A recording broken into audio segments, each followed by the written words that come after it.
Good evening and welcome to the Sunrise School Division board meeting for June the 4th. I'm going to call our meeting to order. We are going to have O Canada by Whitemouth School. Please stand if you can do so.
Thank you to Whitemouth School. We appreciate it. We have our treaty acknowledgement. I've asked Trustee Rowan to help us with our treaty acknowledgement. We acknowledge the traditional land upon which Sunrise School Division resides as Treaty 1 territory. We honor our partnerships with Canada's original peoples and respect the gifts of Indigenous history, culture, and language. We commit to moving forward in partnership with our communities in a spirit of collaboration and reconciliation. Thank you, Melissa. Before we adopt our agenda, just to let the people know that are online, is that we have a full complement of trustees. We have Trustee Dent, Trustee Rowan, Trustee Nicol, Trustee Smith, Trustee Wilson, Trustee Boytson, Trustee Harris, and myself. We have Superintendent Reed, Secretary Treasurer Thiessen, Assistant Superintendent Fieldberg. We have our amazing helper, Ms. Scott.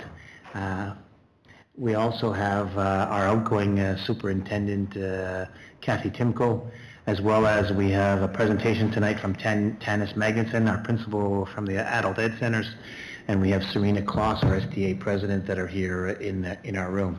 I haven't missed anybody, have I? Okay, so we're going to adopt our agenda. Be it resolved, the board approve our agenda. I need a mover and a seconder. Moved by Trustee Nicol, seconded by Trustee Rowan. Any questions to the agenda? Hearing none, we'll vote.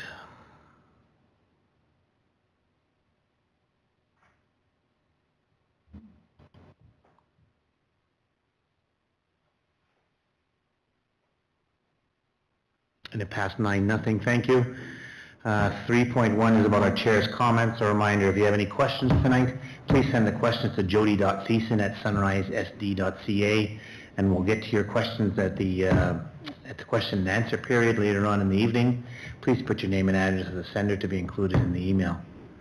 We're going to open up the floor about share a story. So trustees, would you like to share a story? No trustees want to share? Oh, Trustee Rowan. I would like to thank both SCI Jazz and École du Good School for having me out to their band concerts. Both shows were fantastic and I really enjoyed myself.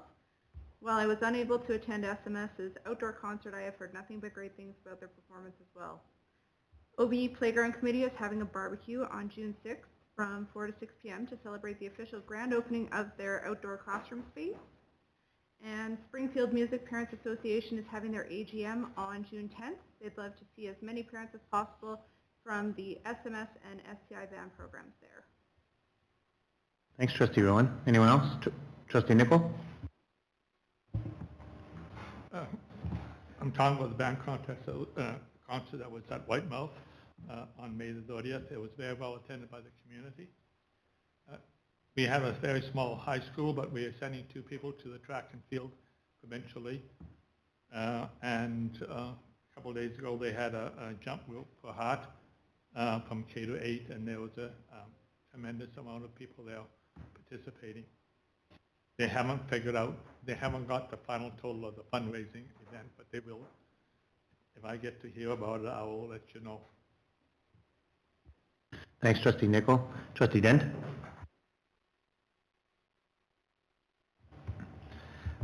We also have the Dugald Marching Band in Brandon this year for the, as they are every year, for the Brandon Fair. So that is this coming Saturday. Oakbank Elementary also has their Heritage Fair coming up on June the 11th. So there's lots of great projects. I've been able to take that in the last couple of years. And then also looking forward to seeing some of our long service teachers and retirees at our annual dinner next week. Thanks, Dustin. Anyone else? Trustee Harris? A couple of things. I attended the Beausejour Early Years Petite Cafe last week. I believe there's 3 of those going on in the division now. That's great to see. Initiated by Tanya Magnon many years ago. Great to see. I also, as the trustee liaison, attended the Sunrise Teachers Association meeting last week with Serena, Trevor, and 3 other names that I don't recall at the moment. I apologize for that. That was our 4th and last meeting of the year, and it's a great committee to be on. And today, 5 members of our school division, 3 trustees, along with the Secretary Treasurer Jody Deason and our maintenance manager Derek Ryback, attended the CNL Regional Gatherings of Leaders meeting held here in town, and that was a great day of learning and engagement and sharing amongst other leaders within the area. Thank you. Thanks, Robin. Anyone else? I'm going to add a couple. I came in tonight and I took a look at this book. This is from Edward Schreier, and it's a glimpse in time, a mosaic de moment, and pretty impressive. So this is put together, certainly the the students. Very impressive. If you get a chance, go ahead and get a peek at it from Edward Schreier. I'll pass it around if you haven't seen it, but very impressive. Good job. I don't know who was behind it, but thanks for the staff member behind it. Nice. I too had an opportunity to attend the Festival of Talents at Parview School, and it's always a fun time to go ahead and see kids, whether they're jigging or singing or playing, and it's quite an interesting representation from kids in grade 2 right through to kids in grade 12. So it's pretty interesting, and seeing how students support each other in that environment, very, very, very interesting. We have 2 teams, Springfield Collegiate and Parview are in the semifinals of the Manitoba High School Field Lacrosse playdowns that are going on this week. Good luck to them. Yeah, I think that's it. Anyone else? Okay, let's move on. I'm going to turn this over to you, Trev, because you're going to introduce our guest speaker. Yeah, at this evening's meeting, we're welcoming our principal of our Adult Learning Centers program, Tanis Magnuson, and she's here to share with us a little bit about her programs. So, thank you, Trevor. Can you hear me okay? Okay, so I'm here to talk about Sunrise Adult Learning Centers program. And we are inclusive. We're student-centered high school for adults. We offer the same programs as our other high schools do in the division. We like to remove as many barriers as possible for our busy adult learners. And we have flexible learning options. So we have online, web-based, which is basically email sent, and paper-based. We're one adult learning center, but we have 4 sites. So Springfield Adult Learning Center is in Oakbank. Agassiz Adult Learning Center is located in Beausejour. New Directions School is in Lac du Bonnet, and Empower Education Center is in Powerview Pineville. So while there, our students can complete a mature high school diploma. They can earn individual credits to complete their 30-credit regular high school diploma if they're very close. And then they can upgrade their high school marks to attend post-secondary. So at our school, it's the first and the third one that are most popular. Most of our students are taking that mature high school diploma, or else they're upgrading their marks. So to take the mature high school diploma, you have to be 19 years of age or older. You have to be out of school for at least 6 months, and you can not have completed a regular high school diploma. So requirements for the mature high school diploma: you need grade 12 English, you need grade 12 math, you need 2 credits at the grade 12 level, and you need 4 credits, and they can be grade 9, 10, 11, or 12, and so that equals up to 8. And successful completion would get you that diploma. So we need a great staff to make that all happen. So in Springfield, we've got a full-time certified teacher. Agassiz, we've got 2 teachers, 1 work counselor, and 1 administrative assistant. And the work counselor and the administrative assistant both help and support Springfield. So those are our 2 schools to the south. To the north, we've got 2 schools as well.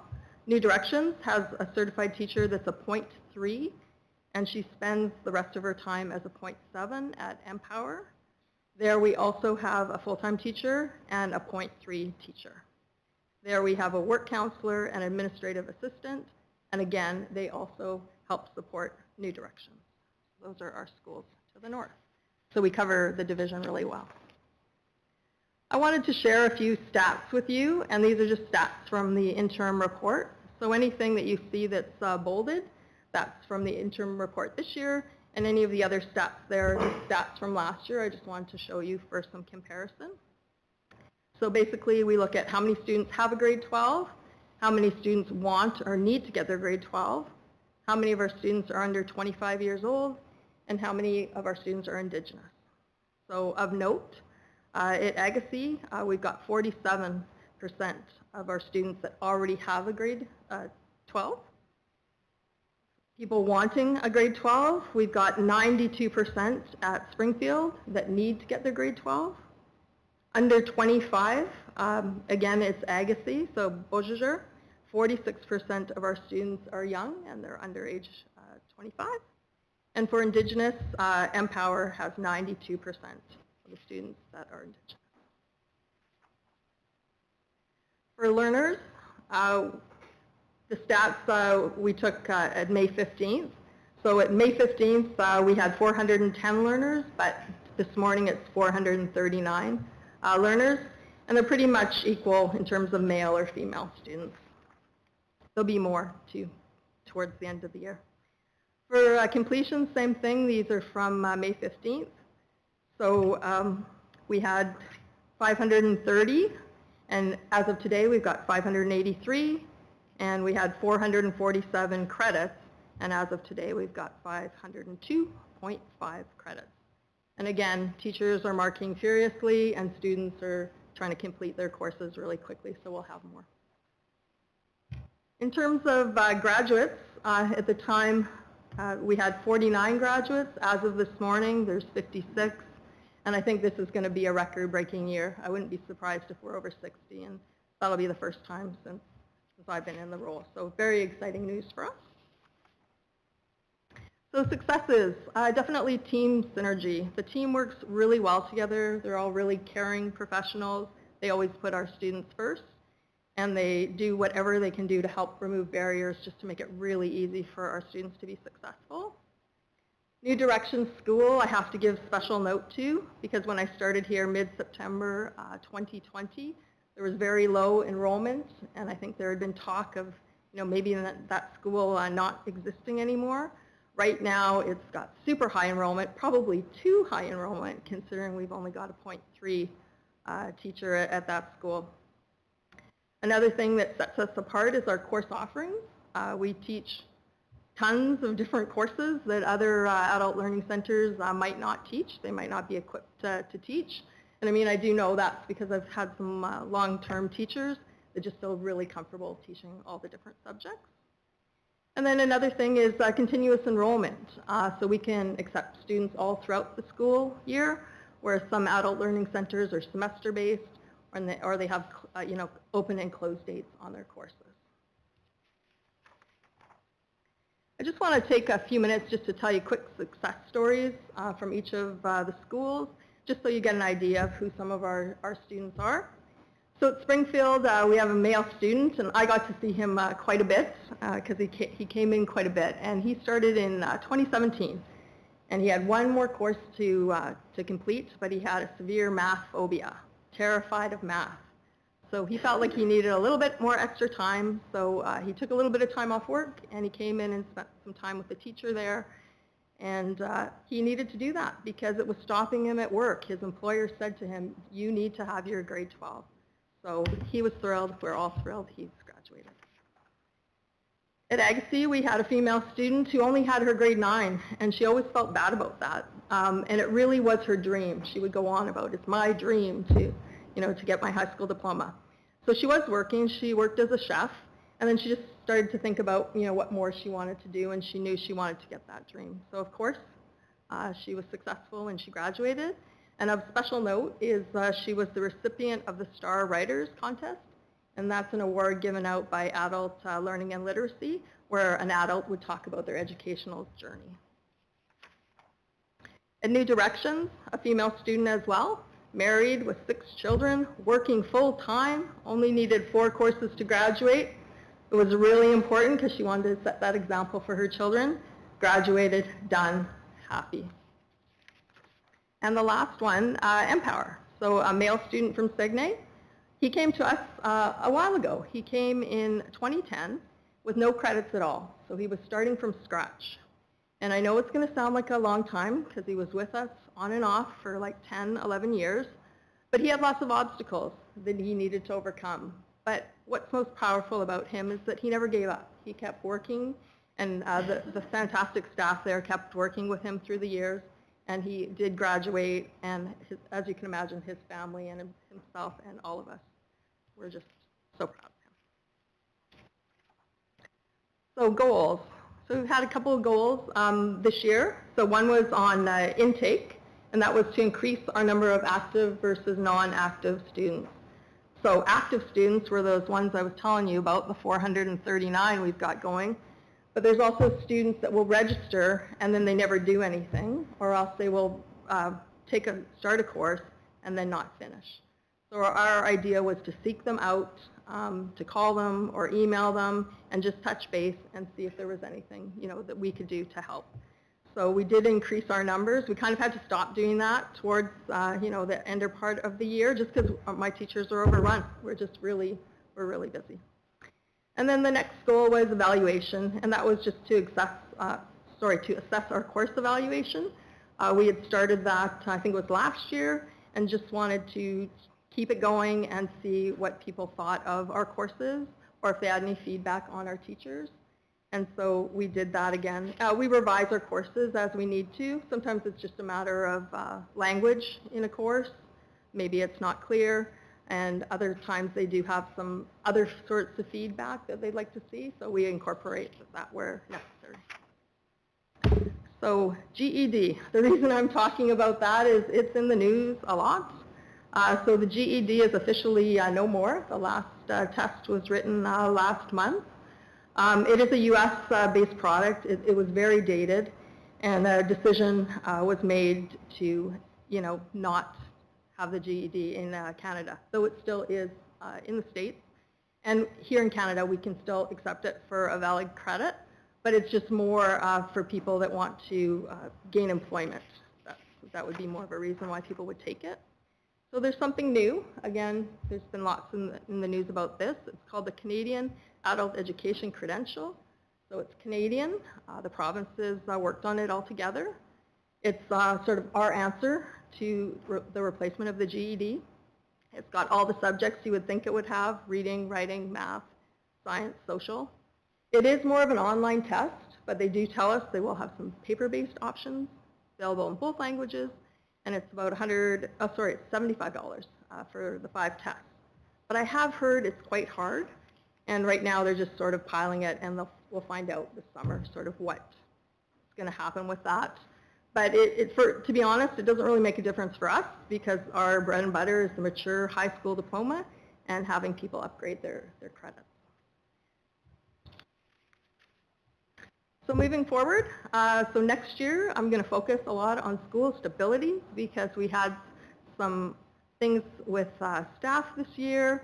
So we had a grievance that was dropped. We had a teacher that retired. We had another teacher that came from another school but started a month later. We had another teacher that went out on a medical leave, and then we had someone that had a serious medical event. So it's been quite the year. I'm happy to say everyone seems to be doing very well. And there were no dips in service.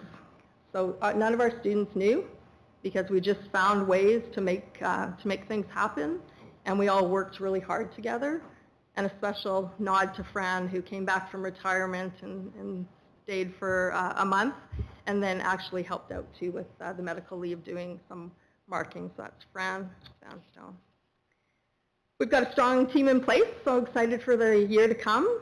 We are waiting on our funding though. We get our funding from Adult Learning and Literacy, and we have not heard anything yet.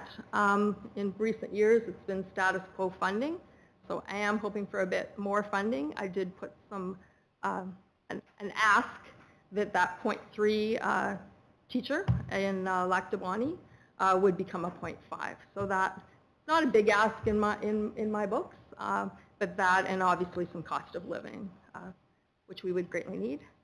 And then otherwise, moving forward, no shortage of students. Lots of students, keeps us busy. Every year is different, and as my staff like to say, every year is a good year. So any questions? Thank you.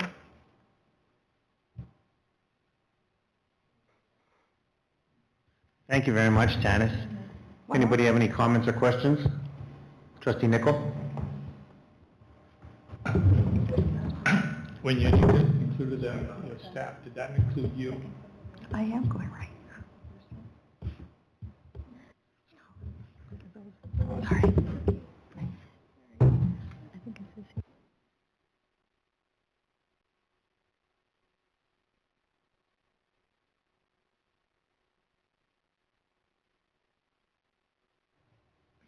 Okay. When you indicated the staff, did that include you?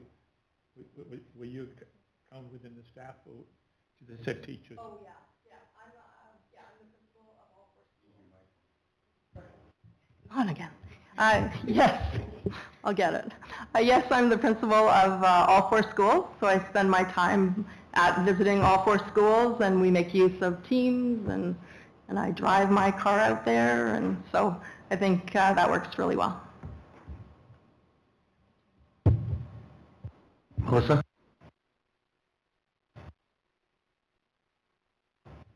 I've got a couple questions here for you. So when do you typically hear about your funding? That's a good question. I like to think usually it's in May, so I think we're going a little bit longer, but I know some years it has been longer. I think maybe why, and I mean I'm just guessing at this, maybe why it's taking a bit longer is I hear there's an increase in funding just generally this year, and they're probably figuring out who they're going to give the money to, is my thoughts. Hopefully you hear about that soon. You had said that you were working towards a 10% goal to increase your active students. Did you achieve that? Yes, we did. I'm almost done here. The success stories that you listed, I'm curious to know if they're all from this year, and I'm also curious to know if you have any kind of graduation ceremony for your graduates.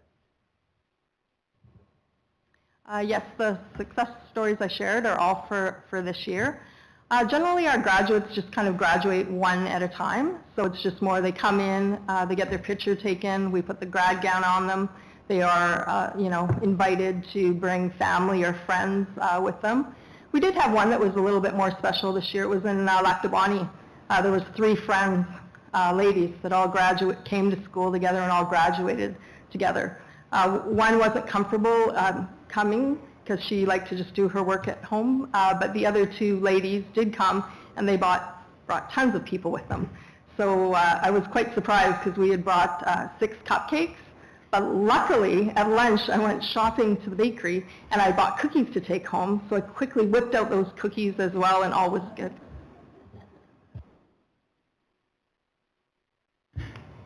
Trustee Dent?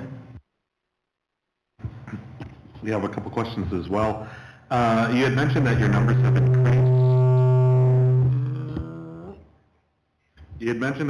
increased. Any idea what enrollment looks like next year? You're saying that there's going to be no shortage of students.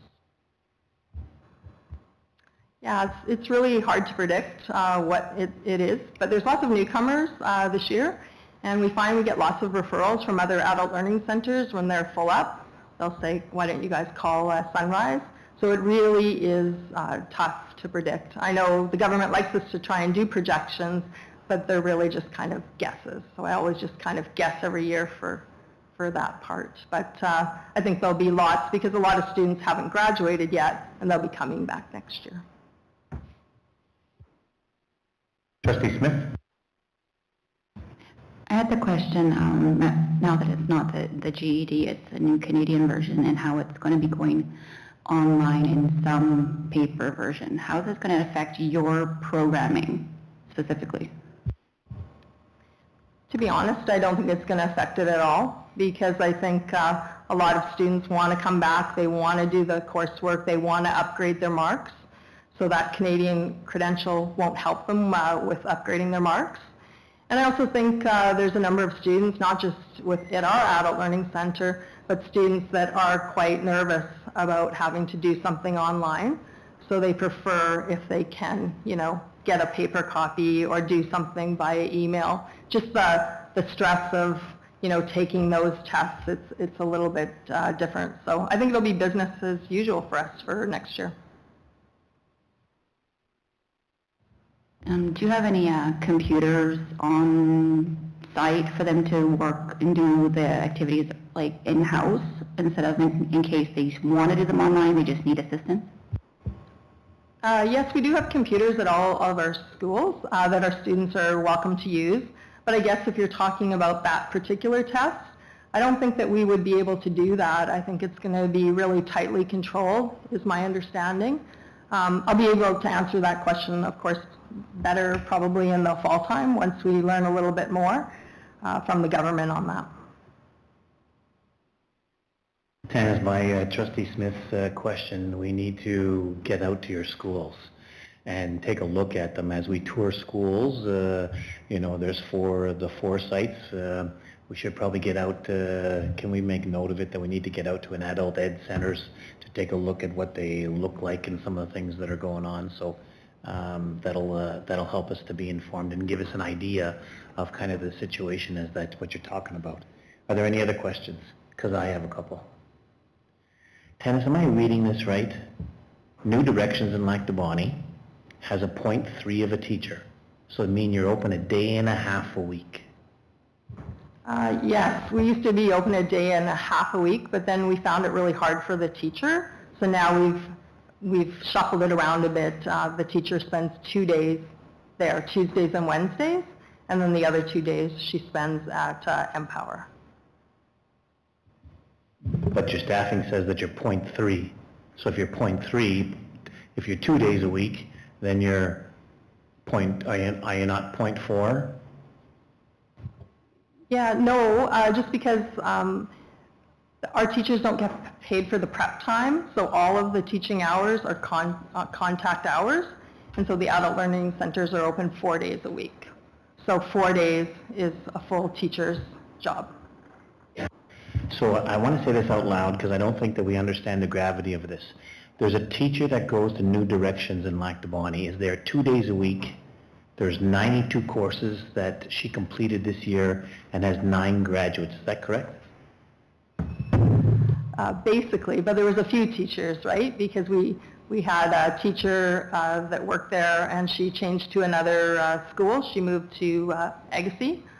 So that teacher did the first part, and then we had Fran who stepped in for a month and covered, and then we had the new teacher that's there. But yes, that is true. Yeah. So we had an educator in a building 2 days a week. There's 92 courses that got completed in Lac Du Bonnet, and there's 9 graduates that are out of there. Hold it, don't touch your microphone. We go to Empower, and I'm just reading this right. We have the equivalent of 2.0 teachers.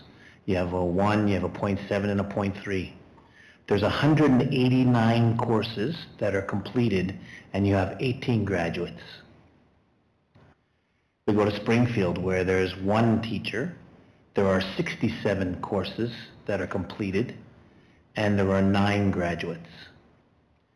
And then we go to Agassiz, where there's 2 teachers, and yes, there's other support staff that are there, but there's 97 courses that are completed and 13 graduates. I'm not sure we understand the volume of what's going through your schools, through those teachers, when those 92 courses and 189 courses, we don't have 30 or 40 kids in the classrooms. We have kids, students, adults that are taking these. I find that's amazing. Because one of my questions was going to be to you, how do you know it's working? Well, your stats are telling me that it's working, because that's amazing about how many adults, I can't call them kids, how many adults are going through your centers. And you know, you talk about the number of graduates, and maybe somebody only needed 1 or 2 courses, but they're still doing it. You know, you talked about a mother, I think, of 4 and working full-time and coming back and getting courses. It's still someone needed to support them all the way through. I find these statistics amazing, Tanis. And I'm going to go back to New Directions. 2 days a week, 92 courses, and 9 graduates. I'm stumped as to how well that's going on. So I'd love to ask you offline what's the trick, because that's not happening in all the other centers, and so this is awesome. So kudos to you and your team for being able to put that stuff together. Nice work. Great. Thank you so much. Yeah, no, the numbers are really a lot this year. I know sometimes it does put a strain on staff, so I do continually check in, with them. At this point this year, and this is something we normally don't do, we've been turning away students. Normally we always take them because we don't want them to be discouraged, but we have been saying, please come back and see us in September, and also letting them know about other adult learning centers, which we would have never done before. We always would have held on tight to students. Thank you. Because I just want to let you know, I leaned over to Trevor and I said, is this for real? I'm really impressed, and I think the rest of us should be really impressed. I've never seen numbers like this out of an adult ed centers, ever. So kudos to you as to what's going on. I don't have to ask you if you measured success, because I think you've demonstrated that to us. So nice work. Anything else for Tanis, for anyone? Yeah, go ahead, Trev. Yeah, just a quick comment to add to what you were saying there, Paul. I know with the times that I've been around the adult ed centers, both in my current role and previous roles, the staff there do work extremely hard. They work extremely hard. I think the trade-off for the staff, though, is when I've spoken to the staff, they find the working with adults extremely rewarding. And so they find it extremely rewarding, so they continue to invest and go the extra mile, because there's just those fantastic success stories that, you shared, with us. And so, yeah, very, very dedicated staff in our centers, and I'm sure that's a big part of why it's working so well. And Tanis, I don't know if any of us got a chance to get out to graduations that you've had, but to the 9 trustees, if we get a chance in the future to get out to an adult ed graduation, they are a little bit different, but it's the celebration that you see with families and their children, and it's not their children that are graduating, it's their parents that are graduating, and it's pretty special. So kudos to you as to what it is. Yeah, and again, we certainly are. We're anxious to find out when funding comes for you guys as well. So thank you. Is there anything else for Tanis? So on behalf of all of us, Tanis, thank you for coming out and presenting, and take this message back to your staff that there's one trustee that is extremely excited, and the other trustees are just not showing it, but I'm just kind of believing, I just can't believe it, so kudos. Nice. Thank you very much, and of course everyone is welcome to come and visit, but please let me know so I can make sure that I'm at the school that you're going to be at, and I'll look forward to seeing you there. Thank you very much. Thanks, Tanis. So let's move on to minutes. We have minutes of May 21st. Be it resolved, the board adopt the May 21st regular board meeting minutes. Need a mover and a seconder. Moved by trustee Smith, seconded by trustee Rowan. Any questions on the minutes? Okay, hearing none, we'll vote.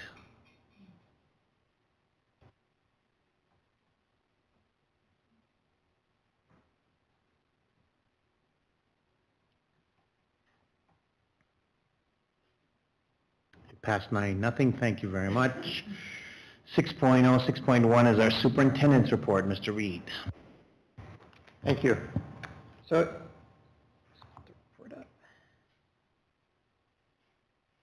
copy of the report, just a couple of highlights on there. You would have seen and certainly heard in the media about Manitoba Education and Early Childhood Learning doing a last-minute suspension of the grade 12 exam due to some grade 12 ELA exam due to concerns with some of the test materials. You know, to their credit, when you pull that type of exam away from, you know, thousands of kids across the province, it's going to have some pretty drastic ripple effects. So MEECL did the best of a test situation, but it did result in 48 to 72 hours of some pretty significant moving targets for our schools in terms of some unknowns and how they were going to respond. At the end of the day, our schools were fantastic, you know, very flexible, made the last minute adjustments and hit all the targets. And so that's going on in our schools right now. I think most of our schools have actually completed the process.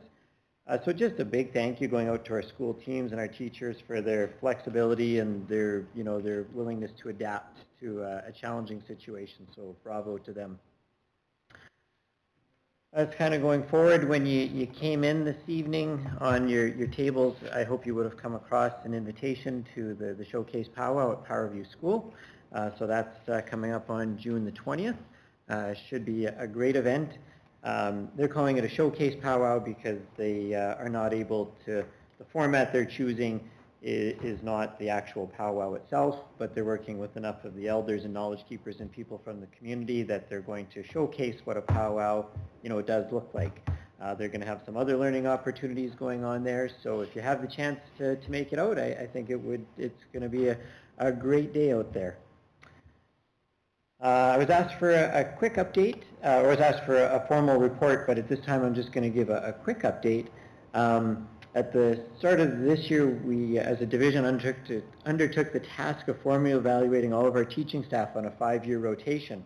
At agenda setting, we were looking for a formal report on that, but as I started digging in, the 68 teaching staff members that are scheduled to be evaluated this year, principals have till the end of the month to provide those. So we don't have any data or stats right now at this moment of how many have been completed. However, I can share that, you know, Kathy has led the process this year, and there's been some dedicated times at SELT meetings throughout the year where we've done some regular check-ins to see how things are going. And I think we can say with confidence that all of our evaluations will be finished by the end of June, unless we bump into some situations where staff who are being evaluated went on leave or there was some other logistic thing, piece of getting that done. But absolutely, we'll bring a full report to the board in September after that data has been compiled over the summer and after all of our evaluations are in. They have started to roll in already. So, and last thing I was just going to share, because we've spoken about it a couple times because it was delayed and there was some weather, but thank you to Lorinda Bradley for organizing the Unified Sports Day that took place at École Edward Schreyer School. It involved staff and students from all across our division. It was just a fantastic day. So thank you to Lorinda, and thank you to the staff and students at ESS who helped facilitate and organize the day.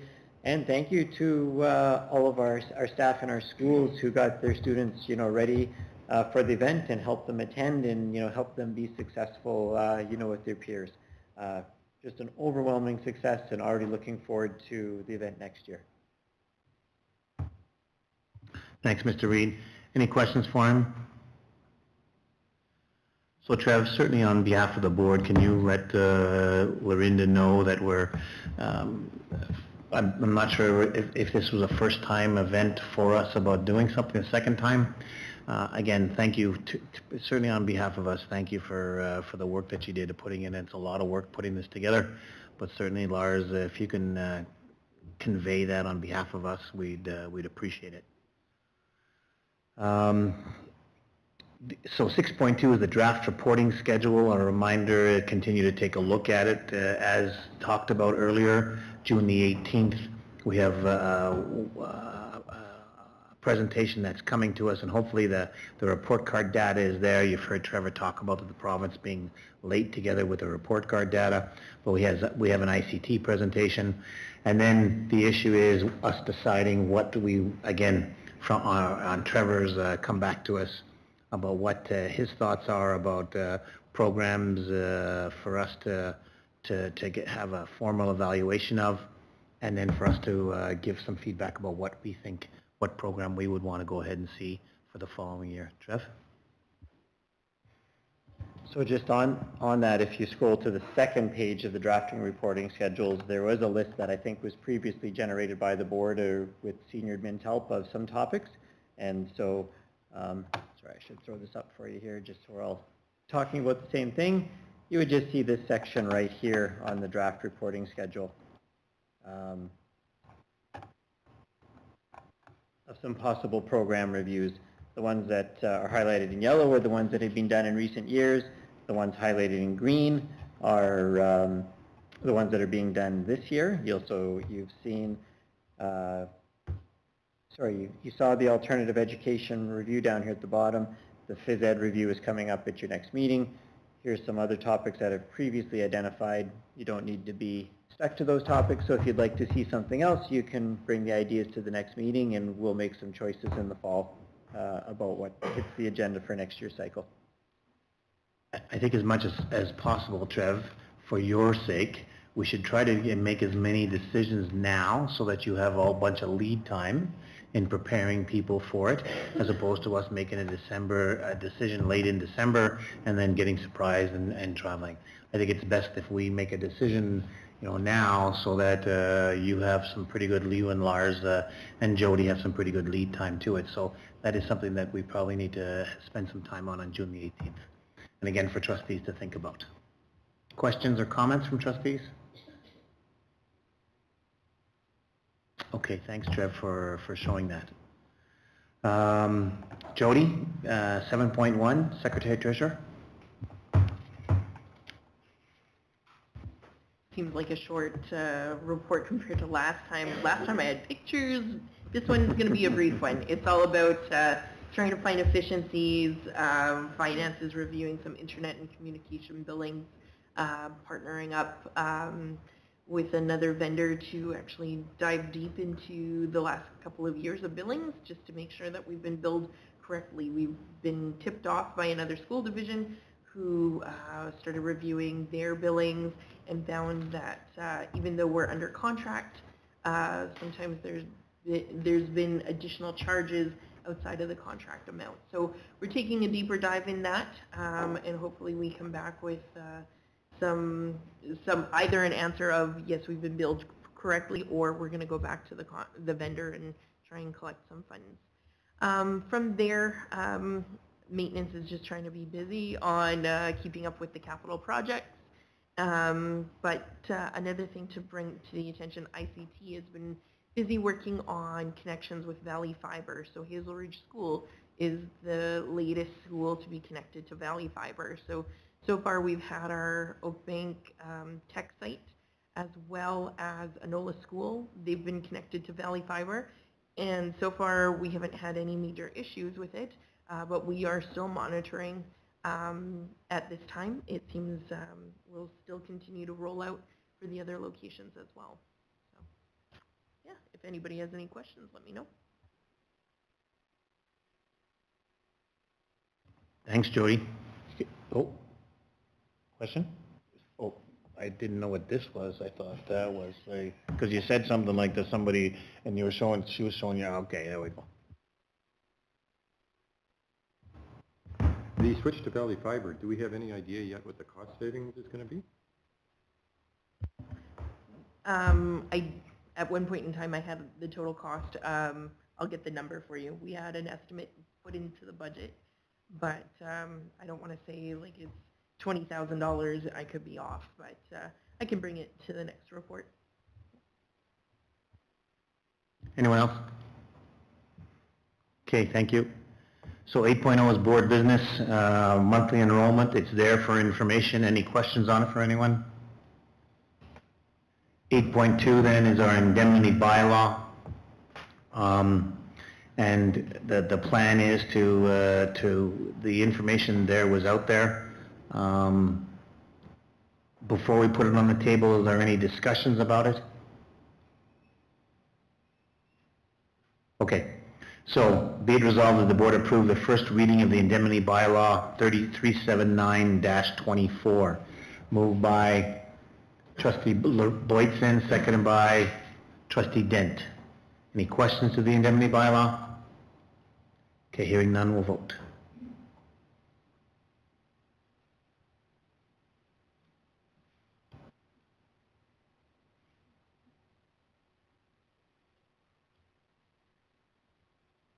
That's 9-0, thank you. So now we're going to have a second reading of the indemnity bylaw. Be it resolved the board approve the second reading of the indemnity bylaw 379-24. Moved by Trustee Rowan, seconded by Trustee Boydson. Questions? Hearing none, we'll vote.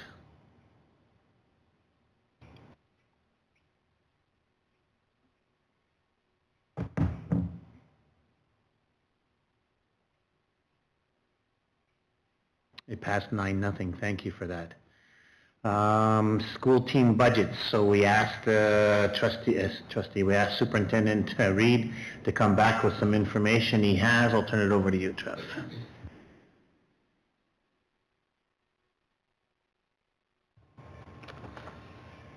Yeah, so happy to come back and, just generally report that after a deeper dive on some of the finances of our teams, it looks like our schools are actually doing, a very good job in terms of budgeting for their teams and, what they're charging parents in terms of related to expenses. So a chart there which, shows the numbers for the 23-24 school year for the 7 programs that we wanted to consider. And you can see that, most of them were pretty close to being on target with either, a small surplus or a small deficit. So surpluses, can be used for ongoing expenses, like they'll be replacing jerseys every, 3, 4, 5 seasons, those types of things, replacing equipment. The schools that came up with deficits said, yeah, but we had surpluses left over from other years, or we had other school funds that, we can do for that. Just a comment in there, I'm just going to highlight an example that, I did say it actually can be quite difficult to budget for these teams because there's lots of variable factors that go on over the season. And I think that's, true with our 2 biggest anomalies from the chart. ESS ended up with the biggest surplus, just over $4,000, while SCI Hockey had the biggest deficit, just over $5,000. And I can probably tell you that that's directly related to the length of their seasons. Unfortunately for ESS, they were out in the playoffs very early and their season ended shortly, so they saved probably 4 weeks of practice time and ice rentals and all of those types of things, extra costs for travel, where SCI had the good fortune of going all the way through to their division finals in the league that they were playing in, and so they got an extra 4 weeks of hockey where they were renting ice and game ice and paying officials and, moving their kids around. Next year for those schools it could look quite different and, the outcome, could be different. But it does look like our schools are being responsible and, what they're charging parents. So just 2 recommendations that I had there is, reinforced with our schools, just that up front we should be providing parents with a budget outlining estimated revenues and expenses for the season. I'm happy to report that in all of our schools that already was done last year and has been done in recent years. So that's not something new, but it's just a small piece to tidy up with one of our schools. And then I made the second recommendation there that I think if the board's on side with, we'll just share that with our schools, something for them to consider. And, just the number 15%, just sort of felt right when we were looking at numbers and what the fees were, but that when a team has a surplus of 15% or more, left over from the original registration fee after they take out ongoing, amounts for things like jersey and equipment replaces and consider startup funds for the following year, our schools probably should be considering a refund to parents. I don't think that's going to happen very often, but that's probably the threshold that I would recommend that we ask our schools to consider in terms of giving some money back to families if they've got, that level of funds remaining at the end of the year. Thanks, Trev. Any questions? Trustee Harris? How does SCI make up that deficit of $5,000? They've had great success, so you want that. Do they go back to the players and say, well, you did so well, you have to give us $50 more each or something? So this would be just for the 23-24 school year. So when I looked in their school funds for the year previous, they had a bit of a surplus. So there would be some of the money there. They would also have money potentially in their vending machine accounts or their general school funds that they could use to cover that off they needed. Or they may just carry a deficit in that one individual school fund into next year and maybe charge a slightly higher, registration fee, or maybe wait to see how the next season plays out before they make any decisions. So our principals can kind of navigate that on a year-over-year basis. So. Any other comments? So Trev, I think I like it. Thank you very much for doing this. I do think, though, we should go on the books for saying is that we should accept the report and accept the recommendations that you have. Are we okay with doing that? So I'm going to make a motion then to accept the Superintendent Reed's report of the sport team registration fees for June the 4th, and accept the recommendations that are made. Sarah, how did I do? So we're going to accept the report, Sarah, and we're going to accept the recommendations in the report. So I'm going to move that. Yeah, we have to do show of hands. So I need a seconder for that motion. Seconded by Trustee Nicol. Any questions to that? Okay, so then let's do this. All in favor? Opposed? It's carried. So carried 9-0. Thank you. And thanks for doing that, Trevor. And Sarah, if you didn't get those exact wordings, of course I'll be really upset. No, I'm just kidding you, Sarah. Yeah, it'll be on the tape for sure as to where it is. Just teasing you, Sarah. Where are we? We are with, now we go to carryover, 8.5. So that would be you, Jody? Yes, correct. All right. So I have a report here. Let's make sure I have the right thing here. Okay. So everybody had the opportunity to read the information. This year we've had 2 schools that have identified they may come above the 3% of their overall budget. We have Lactobani Senior School and Anola. Both of them have identified what they'd like to do with their overall surplus, basically planning for the future for those uses. When comparing year over year, we've actually had a trend to carry over less surplus year over year. So we're looking at an overall surplus amount of $12,105 compared to $35,000 last year. At this time, the reports and the preliminaries were calculated at May 15th, and things do change. We do sometimes receive the goods before June 30th, or we'll receive them after June 30th, so it may change the overall numbers, but I'm pretty confident that Anola and Lactobani will be the only ones that will be looking at the above 3% amount. Thanks, Jody. So the motion is be it resolved that the board approve the request to carry over surplus funds of 24-25 in the amount of $12,105. Need a mover and a seconder. Moved by Trustee Boyton, second by Trustee Nicol.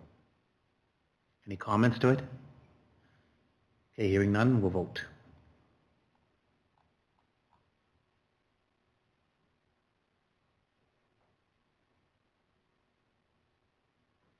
It passed 9-0, thank you. This is you, Trevor, a research request. You've talked to us about it last time, but here you go.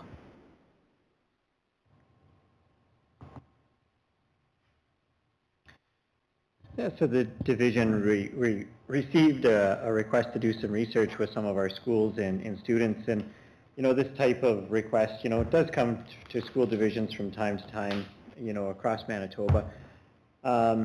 Should be clear, there's no obligation to participate, but at some level there's probably a bit of a moral responsibility. This is the type of research that school divisions and schools all across the province would use to make informed decisions about programming, for students. And if schools choose not to participate, well, the research can't get done, and then we don't have the opportunity to use it. So when we get the requests, Sunrise does have a process to respond to them. First step is basically the superintendent assessing the viability and the suitability of the project on behalf of the division, based on some criteria. Second step is it will go to the school, and each individual principal can decide if it's a good fit for them and if the timing's right. And then the third, of course, we still need parental consent for our students to be involved. And so those would be the first three steps to go through. So we did, like I say, we did receive one.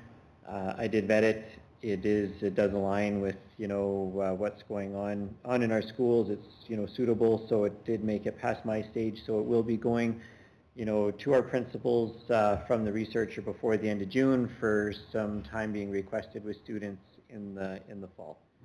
So there's a summary there, and I think attached to the agenda item I also included more detail from the researchers.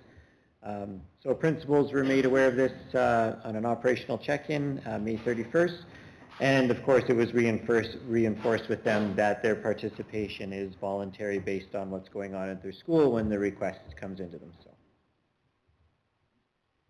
Any questions for Trevor? So Trevor, I'll request that if our schools turn it down, that they give us an explanation why. Because I think this is a good thing for us to do, of course. There's all kinds of things that are going on that we don't know, but if they turn it down, I'd love to, the board, well, is it okay that I got to do this carefully. Are we okay? I can't tell Trevor myself. I need to make sure the board is doing this. Are we okay for looking for a response from the schools if that they turn it down, they're telling the board why? Are we good with that? Heads nodding? Yeah? Okay. Thank you.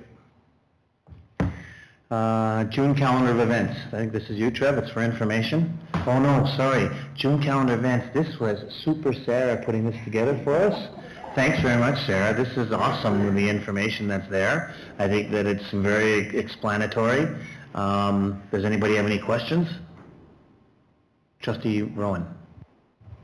I'm curious to know if this is something that the schools have submitted or if it's just something that we've compiled. And the only reason I ask is because I've noticed some of the schools are missing, and it would be awesome if they were submitting it if we were able to see it all. But if it's just something we put together, then I'm super thrilled with the progress we've got right now.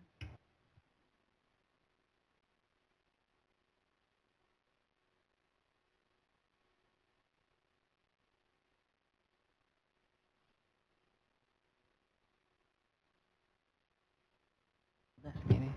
Sorry, the school submitted it, and I put it together based on what they gave us.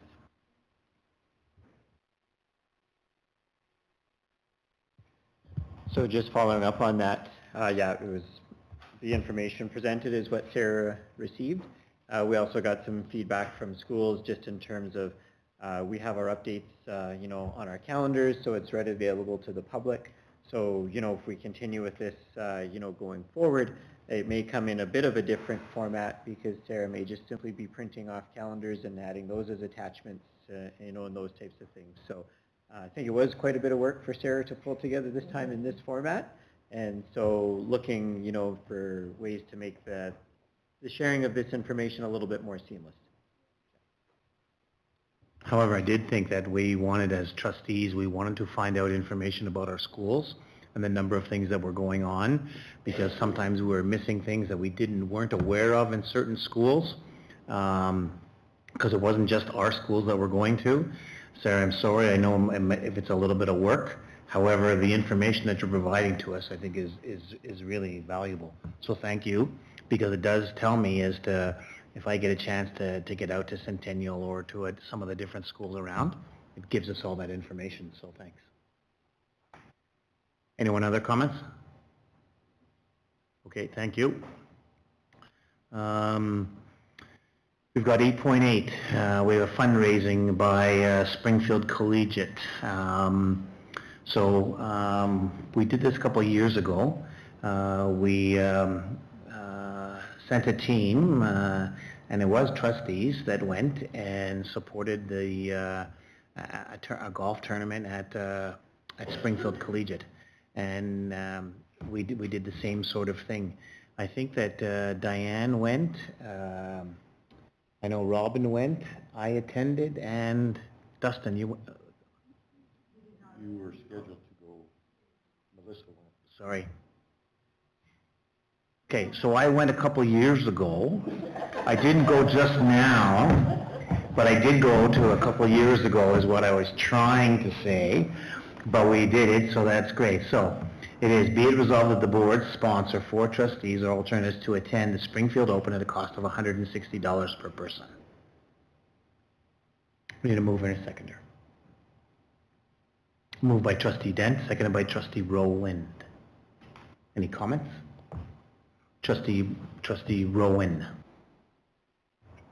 I'd like to start off by saying that I had a really great time last year. I would also like to recommend that if we do go as trustees, that perhaps we consider funding this ourselves rather than funding it through the division. Currently, we are looking at a deficit above and beyond what we had budgeted for, and perhaps this is not something that we should be spending taxpayer dollars on. Thanks, trustee Rowan. Anyone else? Trustee Harris? We need to see if we have 4 trustees that are willing to go. If only 3 are willing to go, then maybe the point is moot. Okay, I'll get to that. Trustee Dent? I did go last year and had a great time. I already connected with the school saying that I wouldn't be participating in the actual golfing itself. I feel I displayed my skill adequately enough last year, but I would go as a volunteer. So just for those that are contemplating whether they wanted to make a foursome, that I would be at the event just as a volunteer, but not as a participant. Any other comments? Trustee Nickel?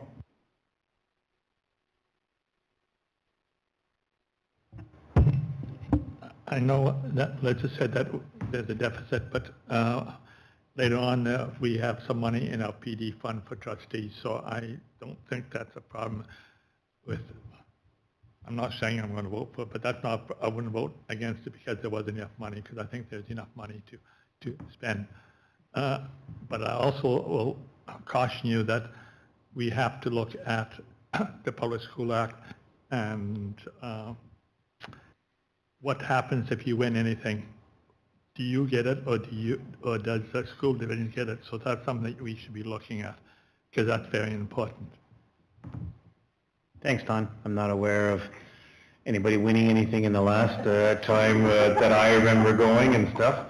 I remember donating a few of my balls to the course and to the creeks and to the bushes, so I think I donated through our team, but it's a great point. We can look into that. So I guess the first question is, are there trustees that are interested in attending? So I'm going to tell you I'm interested in attending. Diane? Anyone else? Robin? Okay. So we have at least 3 that are there. We'll go from there. So we've heard some different opinions on it. That's exactly why we have a board with that can go ahead and vote on things. Trustee Smith. Sorry, I didn't really look at it because I knew I couldn't go. What is the fundraiser for? I knew I didn't. So, to the best of my knowledge, it's the SCI Athletic Fund that raises money for, as what you just saw, they just are $5,000 in debt, you know, for, as you heard Trevor say, is that they have money, they have monies in their schools. So SEI does have it's our largest high school, and so they do have, you know, whether it's a football team and a volleyball team and a basketball team and whatever, and this helps fund cost overruns, those kind of things, as we just saw in that presentation. So SEI has been doing it for a couple of years now, certainly about trying to raise money so that it costs less for parents. Is that fair to say?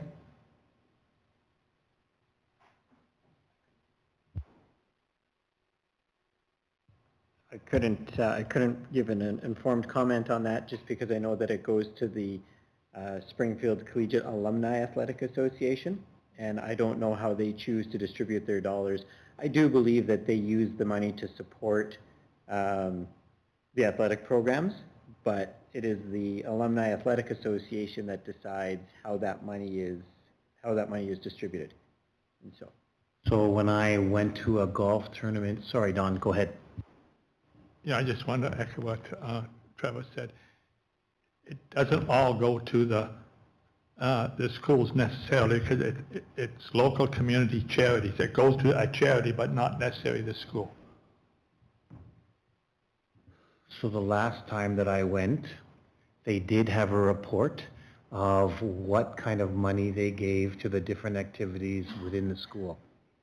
Do I have that now? No, because that was a few years ago. But they did give us some information with regard to the monies that they spent in the schools. Anyone else? Any other comments before we go to a vote? Okay, hearing none, we'll vote.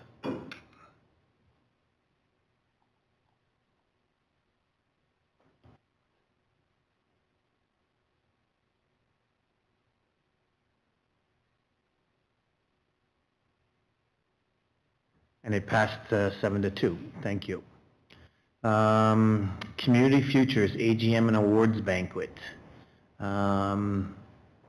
Be it resolved that the board approve trustees to attend the Community Futures AGM and Awards Banquet at a cost of $35 per person.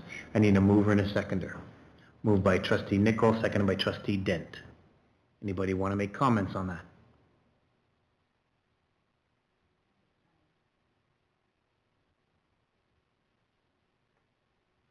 Okay, if there's no oh, I'm sorry, trustee Dent?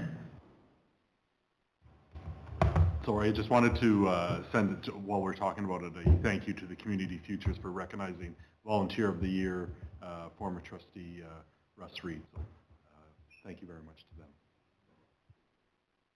Great comment, thank you. Anyone else? Sorry, Melissa. I guess I would question this one the same way I did the open. Are we spending our money in a way that is giving back to the students that we're serving? I've already purchased my ticket, so I will not be, if it is passed, I will not be utilizing those funds. Thank you, trustee Rowan. Anyone else? Okay, hearing none, we'll vote.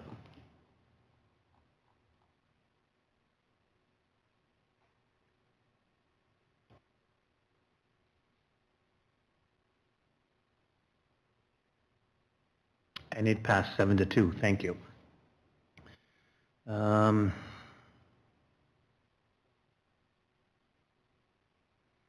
Compensation disclosure. There's information that's there. Be it resolved that the Board of Trustees receive the audited schedule of compensation of Sunrise School Division for the year ended December 31st, 2023 for information that will be posted on the Sunrise School Division website as per regulation. In a mover, moved by trustee Nicholl, seconded by trustee Boytson. Comments? Hearing none, we'll vote.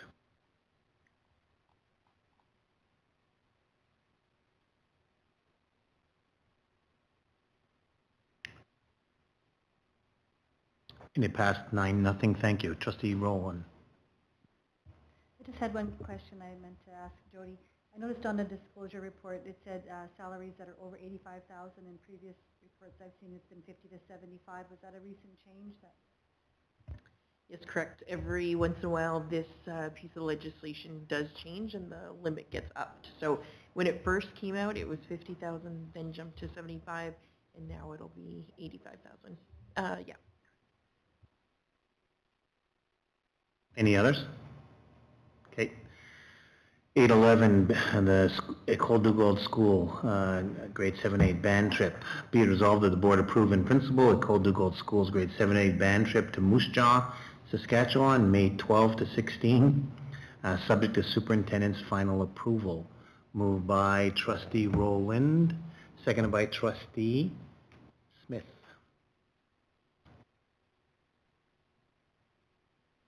Any questions?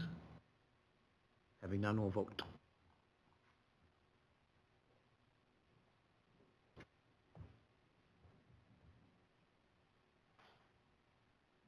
And it passed 9-0. Thank you. So that's the board business. Trustee Nichol, we did not have a policy. Oh, yes, we do. So do you want to talk anything about policy? Oh, sorry. So do you know what? We have two policy, number 7 and policy number 8.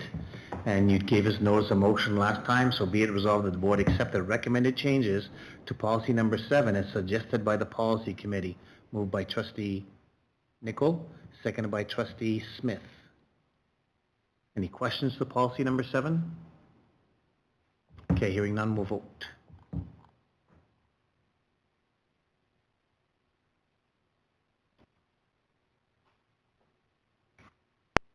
Thank you, it passed 9-0. We now have policy number 8. Be it resolved that the board accept the recommended changes to policy 8 as suggested by the policy committee. Moved by trustee Nichol, seconded by trustee Rowan. Questions? Okay, hearing none, we'll vote.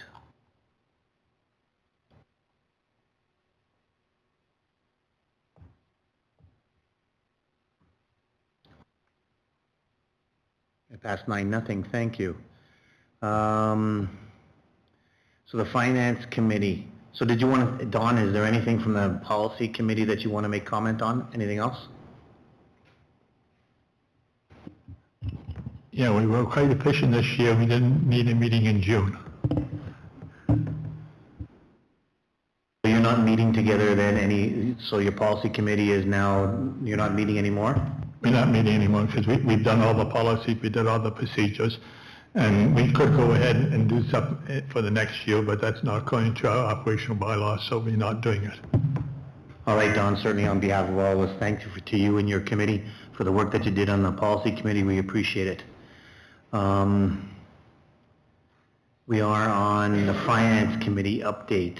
Trustee Boytson, is there anything that you want to talk about finance committee? I guess we weren't very efficient because we had 2 meetings in May, but they were very good meetings. They were very thorough. Just to highlight that the next meeting is June 19th, not the 16th as it says here in the minutes. And just that the minutes of the finance meeting are in your packages. And just to highlight that the committee identified a couple of resolutions that maybe we'd like to discuss in the future for our Manitoba School Boards Association conference. But other than that, yeah, the information is there for you. So can we have an action item on that? I do think that it's a good idea for us to go ahead and do that. I'm not sure if it's Sarah or Jody. Can you just keep that as an action item for us and to the agenda setting committee so that can come back as to the recommendation from Lorraine's committee to do that, please? Thank you. Any questions for Lorraine from anyone? So you guys are meeting again, correct, Lorraine? You said? Okay. Okay. So the Education Foundation meeting, there was not a meeting. However, the Education Foundation is meeting this week, correct? This Friday. There was some, Trustee Boytson had provided a bunch of information to the Education Foundation, and so we're going to meet this week to review it and then bring it back to the board. So thank you for doing that. 21, the ad hoc land planning committee update. Melissa, do you want to give us an update, please? So we had the opportunity to meet with Ministers Iwasko, Lagasse, and Schuler. I felt we had some great conversations and got some good direction for moving forward. The minutes from this meeting are attached. You'll notice we were asked to send a formal request in writing to the MLAs to have them look into the Planning Act, Section 136, subsection 1. We've asked the MLAs to look at the Act and consider changing the wording to have the RMC required to collect the 10% assessed value from subdivisions. Currently, it's more of a suggestion. We will bring this request forward at our next meeting when we will bring recommendations forward from the ad hoc committee. We also have 2 upcoming meetings. The ad hoc committee as a whole will be meeting with Nella Baltimore, Minister of Education and Early Childhood Learning, on June 10th. And Superintendent Reed and I will be meeting with the River East Transcona School Division Superintendent Sandra Herbst and their board chair on June 17th. I'd like to also thank the ad hoc committee for all of their hard work to date, and we look forward to bringing future recommendations to the June 18th meeting. Thank you for that, Melissa. So am I writing a letter, or are we writing a letter on behalf of the division to the 3, is that the direction, to the 3 local trustees, local politicians? Not today. We'll bring that recommendation forward when we bring all of the other recommendations forward as more work for the ad hoc committee. Thank you. Any comments or questions to the ad hoc committee? And thanks for the minutes, we appreciate it. Okay. Trustee PD budget.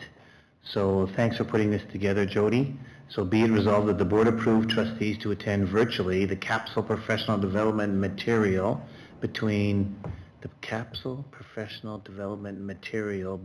June the 4th and June the 30th. Doesn't sound right.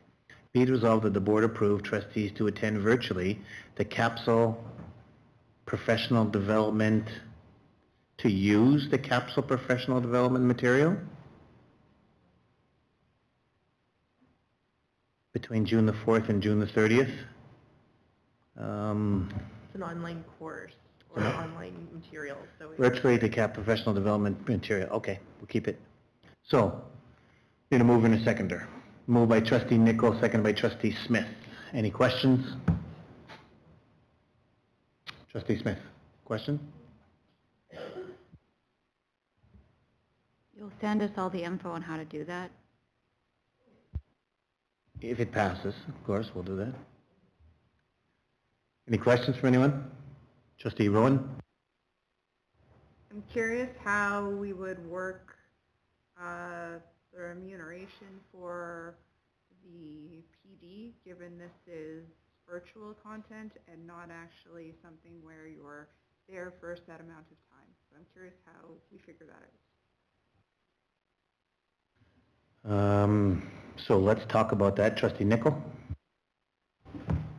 I think you would do the same thing as when we had the COVID, when we went to many PDs by virtual, and we took the honesty of the trustees that said they attended, because there is no way of in this case, when it was live, you could check to see was there, but in cases that it wasn't live and you could do it later on, they didn't keep any record of who came afterwards. So I think we do it the same way, is that if it's a half an hour, so if it's a half a day virtual, then you just submit a half a day. If it's a full day, then you submit a full day. Anybody want to comment on that? Trustee Rowland? I believe it's in our policy, and it was an amendment we made a couple of years ago during COVID that said PD that was done virtually will be covered in our policy, so it's actually already not a problem. Anyone else? Trustee Boyson? Well, just that, I'm just wondering if there would be an expectation then whoever took it would also do a presentation to the board, just as somebody attending it live, would come and present back to the board. So I think that anybody going on PD, taking trustee PD, there is an expectation that you're coming back to the board and explaining back to the board with some kind of a presentation as to what's up. Absolutely. That would be fair. Trustee Nickel? We don't do that all the time because I didn't hear anything from the convention, from any trustee, and that is PD. So we don't do it all the time, so it's not a policy. Good point.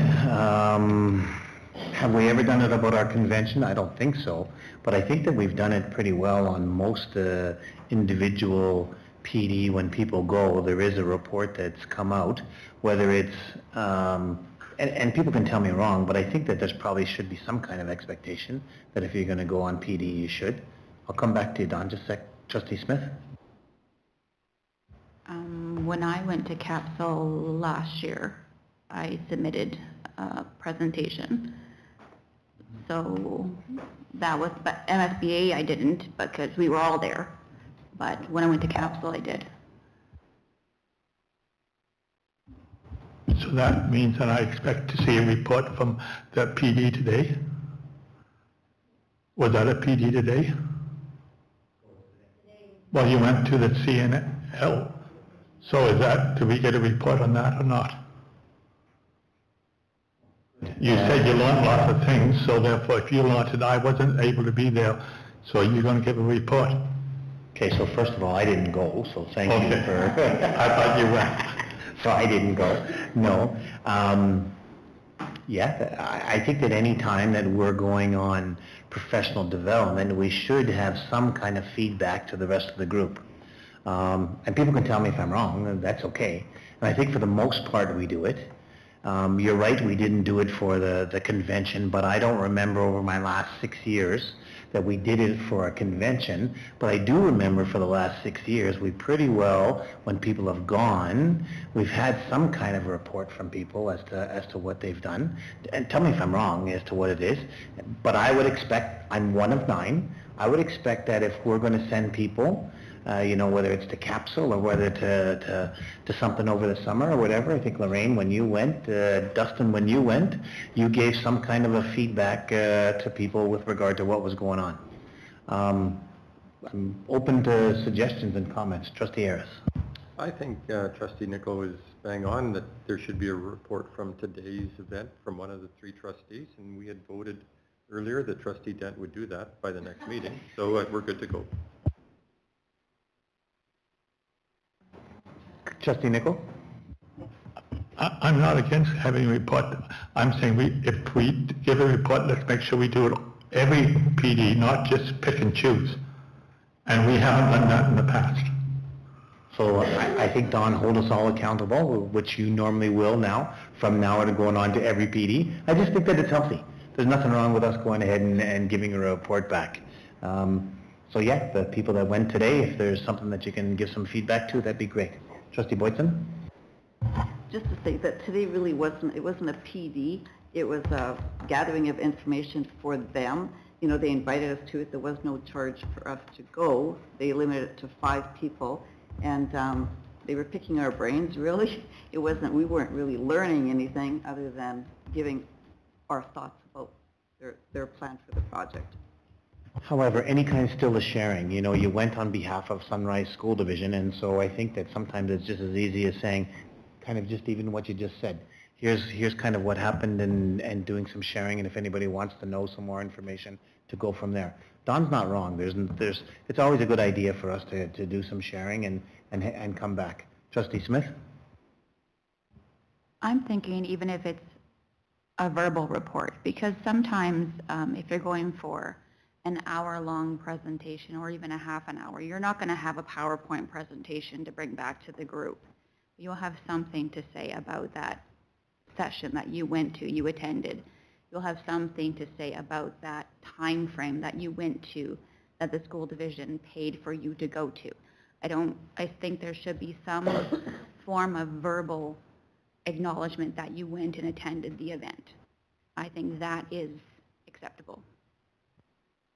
So can I just get nodding heads that as we go, that the idea is for us to give some information back? I see 1, 2, 3, 4, I see 5, I see a 6, I see 7, I see 8 nodding head, you know what you're nodding about. Okay, so yeah, part of it is absolutely give some information back. So I'm not, Trustee Nicol.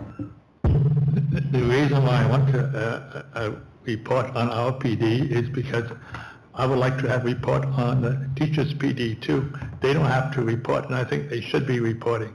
So if we have set a standard first in order to ask the teachers to do it. So let us do it for a year, and then maybe we can ask the teachers to do that, because I think that we spend the money for PD for teachers, so they should report back to the teachers. Not necessarily to us, but to the rest of the teachers. Yeah, I think that we can lead by example, certainly about doing that. Good point. Okay, so I think that we have direction. Sarah, did we vote on this? Okay, any more conversation? Okay, let's vote.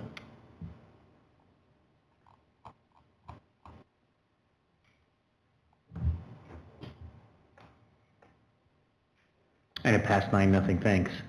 So again, we have conferences that are coming up here, CSBA, Regional Gathering of Leaders, that happened today. Divisional Financial Summary Report for information that's there. Jody, did you want to talk anything about it, 10.1?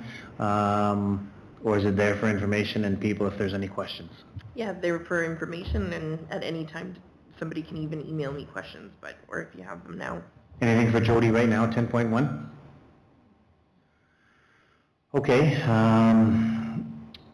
nice to know information. There's a number of things that are here for you to go ahead and take a look at. Thanks, Sarah, for putting that down there.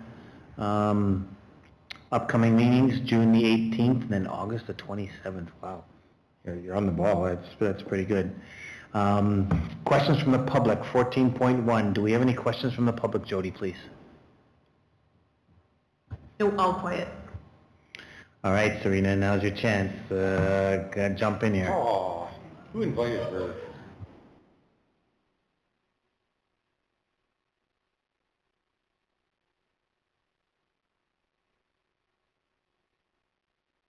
Serena, before you start, I should introduce our newest trustee, and so Donna Wilson is from the Lac du Bonny area. Serena is the STA president, the Sunrise Teachers Association president, and has been a great person about coming to as many meetings as possible and good about communicating back and forth with us. That's Donna Wilson. Serena. Nice to meet you. Okay, so Trustee Nicol, you were speaking my language when you were talking about PD and how teachers should be doing a presentation or a report or something. So as of right now, for any teachers that are going out of town on PD, so into another province or sometimes another country, they do have to write a report of their PD experience and hand it in to me. However, I'm also not opposed to having further conversations about teachers doing PD in the province also writing a report. But right now in our bylaws, it states that if you go out of town, you have to do a report and submit it to me. Serena, I guess the question is, what were so great a report? Part of it is we'd love sometimes to hear what some of our teachers are doing. And we understand it's contractual PD, but for the most part is what are some of the things that our teachers are out there learning about? That helps inform us, even certainly they're going out to inform their practice, but it's also given us, wow, you know what, we have this many teachers wanting to learn about how to add 2 and 2. So part of it is, I'm being a little facetious, but part of that is if there's that much interest in doing it, then what do we need to pay attention to, those kind of things. So anyways, thoughts, I think that's what Don is bringing forward is that we really don't know what the teachers are doing. So if I can respond to that, I definitely can do a report and submit it here so you guys know, like, I don't know if I'll have it ready for the next meeting. I can definitely try. But this year, we did a really good joint effort between the division and the association about the Orton Gillingham program. So we do try to liaison as much as possible with the division to see if we can accommodate and get our teachers out there to get the training that they need to implement it into the classroom so the students can benefit. So I'm gonna speak is that when you just talked about the Orton Gillingham program, I have no idea what you're talking about. And so again, part of it is maybe there has been, and so a refresher to me certainly about it.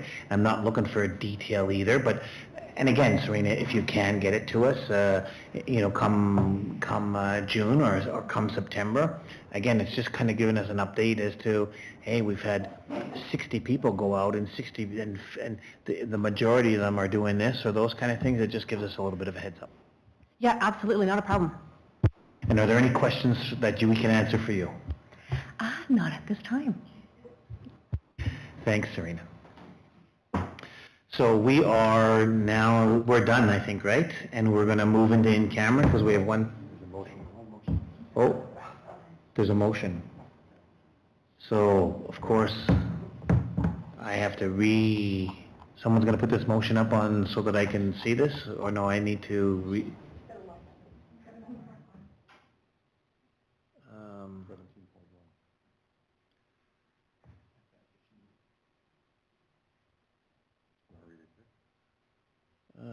17.1, I must have it now. Be it resolved that the board appoint trustee Magna, trustee Nicol, trustee Harris, and trustee Rowen to a committee to review the salaries of the assistant superintendent and secretary treasurer. Mover and a seconder, please. Moved by trustee Nicol, seconded by trustee Rowen. Any questions? Hearing none, we'll vote.